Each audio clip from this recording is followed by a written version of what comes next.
Okay. Okay, so we're back for another video, and today I'm going to talk about two different species of amphibian. The first one is native to our country, and you guys probably can't tell, but my hands are kind of a little bit dirty from digging stuff out, and I made sure to get them wet. We are really specific about how we handle amphibians, and I strongly encourage people not to handle amphibians in the wild. Amphibians actually breathe through their skin, and having that wet skin is really important to them, depending on the species. Not all species breathe through their skin, but what we're going to play with is a salamander, and they do. Diseases travel through water, and it's really important for them to stay clean. And by clean, I mean not contaminated by you or outside sources. So a lot of people that study amphibians have protocols, and some people wear booties and cover their shoes and do lots of different things so you don't transfer and contaminate different things. Our amphibians live in our shop, and they never leave here, and they never leave our enclosures. So we're not worried about contaminating them with ourselves. It's other animals and other people and things like that. So I just keep my hands a little wet to make them more comfortable. So this guy is a tiger salamander. This is actually the state amphibian of Illinois. They were voted that in 2004, and they passed the law in 2005. Tiger salamanders are a mole salamander species, and they're one of the larger terrestrial salamanders in the United States. So being a mole salamander species means they spend most of their life underground. Adults are terrestrial, so they live on land, but their babies are fully aquatic. This particular kind of salamander, and most of the salamanders that share their genus, use ancestral pools, which means they'll travel back to the place that they were born repeatedly in order to have babies in the same space. The problem with that is the likelihood of an adult salamander reproducing is only 50% throughout its entire life. So they may only reproduce one time, and they've got a 50% chance of ever doing it because they have to travel back to where they were born. Tiger salamanders live between 12 and 15 years. This is about average size for an adult. They do get larger sometimes. If you guys have ever heard of water dogs, those are fully aquatic larvae of a tiger salamander that has grown to sexual maturity. So it's the same size as a tiger salamander. It looks like a big old lizard under the water. So they have full gills and they're fully aquatic. A lot of times when that happens, it's because the terrestrial habitat is poor and the aquatic habitat is really nice. So especially in the southern portions of the United States where it's able to stay warmer for longer, a lot of times the salamanders will be able to spend more time in those ancestral pools so they can grow and mature and become much larger before needing to go onto land. And then if something has happened to make the terrestrial habitat not as nice, then they'll stay aquatic their entire lives, and they get just this size, same in everything, but they have big old gills and they're fully aquatic. The flip to that is also true. So in the north, where it gets cold fast, where they don't have a whole lot of time, they'll actually be really tiny and sprout legs and lose their gills and get out of that water and get onto land because they need to get out of there and get into their burrows so they can survive. So they are very, very adaptable. They do both. And they're a pretty awesome little creature. Our guy spends... Oh, you got some dirt on your face. Hang on. Oop, gotcha. Our guy spends most of his time in the mud. We occasionally flood his enclosure, and he'll swim around, and then as the water recedes, he'll dig a new burrow and do all his own things, and we kind of just let him do his salamander life. We just watch. He likes to eat earthworms. We put bunches and bunches of earthworms in there, and he'll dig them out and find them on his own. Sometimes when we flood it, all the earthworms will come to the top, then he'll eat them all. So if you guys have seen some of the pictures of our salamander, he looks kind of like a green hot dog. That's typically after it's flooded and he's eaten like an entire package of earthworms because he decided that he found them all and it was just a big salamander buffet.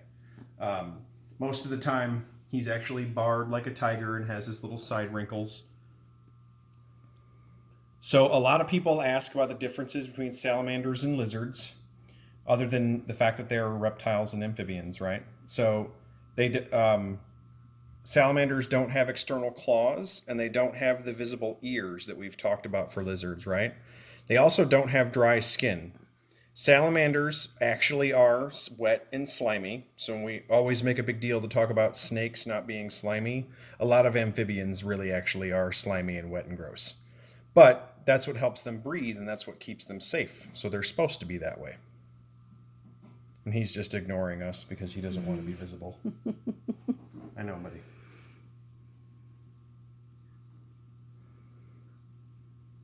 So tiger salamanders are pretty cool. They're actually found coast to coast in the United States. Sometimes it's in smaller populations, but they do exist throughout the entire country. And then our state made them the state amphibian. And this beastie is a special kind of amphibian. Don't run away. There. Here's it. He's kind of a dirtball too, sorry. So this is an African bullfrog. It's one of the larger species of frog in the world. An adult male can actually get up to 6 pounds. They look like footballs with heads. These frogs are a little weird for a couple of reasons. One, girls are half the size of boys, which is very strange because most of the time when you think about frogs and toads and things like that, girls are way bigger and boys are very small. Because amphibians have bunches and bunches of eggs all at once, so girls are usually really big in order to keep them healthy when they're doing that. These frogs are different. No, we're not leaving. There you go. They also are one of only a few species of frog, along with budget frogs and Pac-Man frogs. Where are you going? That have teeth, and they very readily bite. So this is another one that is mostly for looks. We don't really touch very much. I do because that's just what I do, but we don't usually let other people. They're also really neat because males will defend babies. So when the eggs are laid, males stay by the pool and defend them. The problem with that is, no, you can't leave. I also like that they walk. They don't hop so much. There, tuck your butt in. The problem with that is that the way they defend it is by biting at anything they think is a threat. That includes the tadpoles and the little frogs. So they have between 3,000 and 4,000 eggs, and they have bunches and bunches of babies, and then their male frog protects them, but at the same time he also eats some of them. So that's part of the reason there's bunches of them. They're also really cool in that they have parental care. So if the pool that all the tadpoles are in starts to dry up, he will actually use his hind legs and his snout to dig a canal to other pools to keep the water flowing into his babies, which is a pretty rare thing. Let's see if I can. He's kind of covered in dirt. Will you sit if I spray some of the dirt off of you? No, we're just making mud. But African bullfrogs are a really common pet. They don't necessarily require a fully aquatic environment the way bullfrogs in America do. Our guy actually prefers to be in a little bit of mud, and then he digs himself little burrows and backs his butt in and sits down. They are ambush predators, and they actually scoop things into their mouth with their hands. Now he's watching my fingers. Don't you bite me. So he digs his butt into his little mud burrow, and then we fake the food coming across so he can ambush it, and he grabs it and pulls it in. So he likes to make his little burrows and make his ambushes. But he is fully capable of swimming and doing all the things that a normal bullfrog does. He's just way bigger. And his eyes are... no, we're not going to go off the table. And just like a regular bullfrog, he can hop. He doesn't have to crawl like he did before. We're not going to go off the table. And if you guys saw... No, I'm going to put you back in the water. Wonder if we'll scoot the water.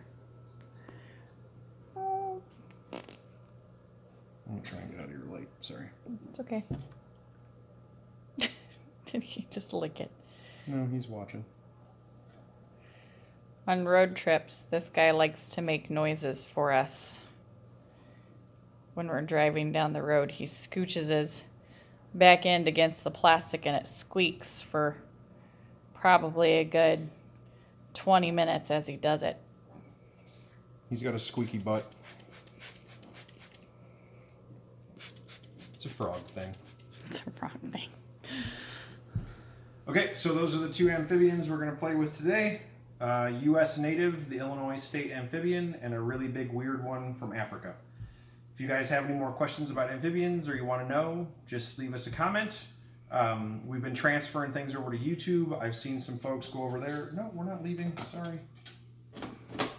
I've seen some things go over there, or some people go over there and leave comments. So I'm glad that that's working for people who use YouTube more than they use other social media. We're going to keep doing that. Another thing I wanted to point out to people is when you guys see us use boxes and critter keepers and different things here on the videos, that's not any of the animals' permanent homes. Those are just so we can move them from the part of the shop where we have all of the enclosures where animals live up here to the front so you guys can see them. So that's not their permanent homes. Those are just boxes that they move in. So that's it. If you guys have any questions, let us know. Otherwise, tomorrow is going to be one of the kid videos, and I think Milana is probably going to do pythons with my help, because here in Illinois, minors cannot handle boas and pythons by themselves. And since Milana is under 18, she is going to work with me, and we're going to show you guys some pythons tomorrow. Okay, thanks.